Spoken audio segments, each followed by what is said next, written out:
खूनी कुआं। सीमा गर्मियों की छुट्टियों में अपनी नानी के गांव आई थी।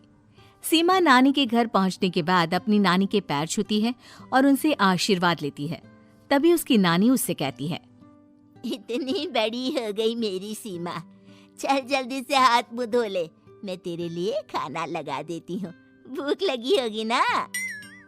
हाँ नानी, भूख तो लग रही है मुझे, आपके हाथ के बने हुए पीले दाल और चावल खाने की। कितना टाइम हो गया है मुझे आपके हाथ का बना हुआ दाल चावल खाए हुए। तू तो नौकरी में व्यस्त थी, तो तुझे कहाँ से टाइम मिलेगा अपनी नानी के लिए? और जब इतने टाइम बाद आई है तो ज्यादा टाइम के लिए रुक कर जाएगी तू। हाँ नानी, इस बार पूरे 2 महीने के लिए आई हूँ। सीमा की नानी अंदर जाकर उसके लिए खाना बनाने लगती है। सीमा कमरे में अकेली होती है, तभी उसे किसी औरत के रोने की आवाज सुनाई देती है।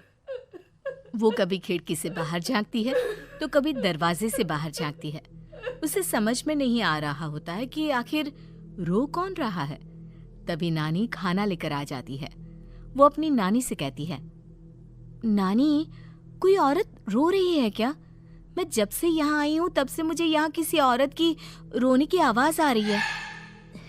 हे भगवान, कहीं ये वही तो नहीं? बोलो ना नानी। अरे कोई नहीं रो रहा, ये तेरे मन का वहम है। और तू ना अब खाना खा ले, ज्यादा यहाँ वहाँ की बातों में ध्यान मत दिया कर। जल्दी से खाना खा और फिर मेरे साथ आ जा मेरे कमरे में, दोनों बैठकर खूब सारी बातें करेंगे। ऐसे ही अगले दिन सीमा अपनी नानी के साथ गांव के बाजार जा रही होती है।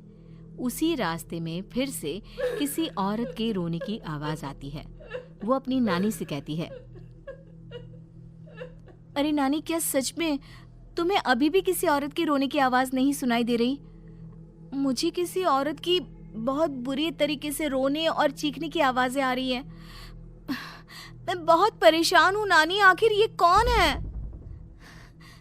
मुझे लगता है कि सीमा को शहर भेज देना चाहिए, यहाँ रहना उसके लिए ठीक नहीं। नानी बोलो ना, आप चुप क्यों हो जाते हो? सीमा, तू घर चल, मुझे तुझसे बहुत जरूरी बात करनी है। नानी सीमा को घर ले आती है और सीमा से कहती है, सीमा, कल सुबह तू शहर वापस चली जाएगी। अरे अचानक? आखिर क्या बात है नानी, आप मुझे ऐसे जाने को क्यों कह रही हो? मैं बस जो कह रही हूँ उस पर ध्यान दे। तू कल सुबह यहाँ से चली जाएगी, और ये बात मैं कोई मजाक में नहीं बोल रही। तू कल जाएगी तो मतलब जाएगी। अरे नानी, चली जाऊंगी मैं, ठीक है, पर आखिर बात क्या है ये तो बता दो। मम्मी से कोई बात हुई है या फिर मुझसे कोई गलती हुई है जो तुम मुझे अचानक से जाने के लिए बोल रही हो? देख सीमा, रात बहुत हो चुकी है और मुझे इस बारे में कोई बात नहीं करनी। चल, अब चल के मेरे साथ सो जा। सुबह की बस पकड़कर तुझे शहर भी तो जाना है। सीमा को अपनी नानी का ऐसा व्यवहार देखकर बहुत ही अजीब लगता है। उसे कुछ समझ में नहीं आ रहा होता है कि आखिर उसकी नानी उसे अचानक से गांव छोड़कर जाने के लिए क्यों कह रही है। ये सारी बातें सोचते सोचते सीमा की आंख लग जाती है और वो अपनी नानी के साथ सो जाती है। ऐसे ही आधी रात को सीमा को फिर से किसी औरत की रोने की आवाज सुनाई देती है।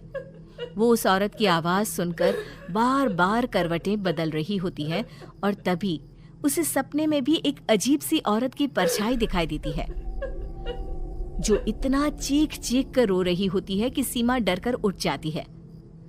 वो पूरे पसीने पसीने हो रही होती है। वो अपने आसपास देखती है तो घर में बिल्कुल शांति का माहौल होता है। सीमा घबरा जाती है। वो अपनी नानी को जगाने की कोशिश करती है, मगर उसकी नानी नहीं जगती। सीमा को फिर से उस औरत की रोने की आवाज सुनाई देती है। आखिरकार सीमा अपने आप को रोक नहीं पाती और वो घर का दरवाजा खोलकर बाहर निकलती है। आखिर ये माजरा क्या है? आज तो मैं पता करके रहूंगी। अब आवाज का पीछा करते हुए सीमा आधी रात को गांव के चौपाल के पास बने कुएं के पास पहुंच जाती है, जहां कुएं की चारों ओर बेड़ियां लगी होती हैं उन बेड़ियों में लगे हुए ताले के साथ एक लाल रंग का कपड़ा और माता रानी का कलावा बंधा होता है।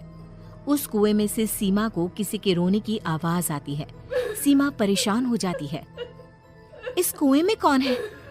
कौन है यहाँ? सुनो, कौन है? कौन रो रहा है?